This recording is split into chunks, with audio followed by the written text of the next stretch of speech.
Good morning বন্ধুরা। সকালে উঠে প্রথমেই চা নিয়ে বসে পড়েছি, আর আপনাদের সাথে টুকটাক করে কথাও বলছি। এগুলো আপনারা বড় ব্লকে অবশ্যই পেয়ে যাবেন।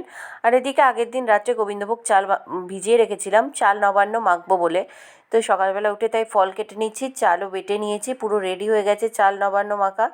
আর তারপরে মাছ কেটে নিচ্ছি। আমি প্রথম জীবনে মাছ কাটলাম, তাও আবার ইলিশ মাছ। তো মোটামুটি ঠিকঠাকই কাটতে পেরেছিলাম। আর তারপর বিভিন্ন উচ্ছিষ্ট দিয়ে একটা চচ্চড়ি করব বলে সেগুলো কেটে রেখেছি। আর এই হচ্ছে ইলিশ মাছ, বেশ কিছুটা রেখে দিয়েছি, আজকে 4 পিস রান্না হবে। আর এই হচ্ছে উচ্ছিষ্ট, এর মধ্যে শিম আছে, মটরশুঁটির খোসা আছে, ফুলকপির ডাঁটা আছে, আর বিটের যে গোড়া থাকে সেটা আছে। তার সাথে বাঁধাকপি কেটে নিচ্ছি, কারণ বাঁধাকপির তরকারি হবে।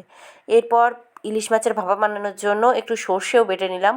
আর সমস্ত কিছু বাটাবাটি করে রান্না কমপ্লিট করে নিয়েছি। এই হচ্ছে সেই উচ্ছিষ্ট চচ্চড়ি, আর তার সাথে হচ্ছে ইলিশ মাছের ঝাল।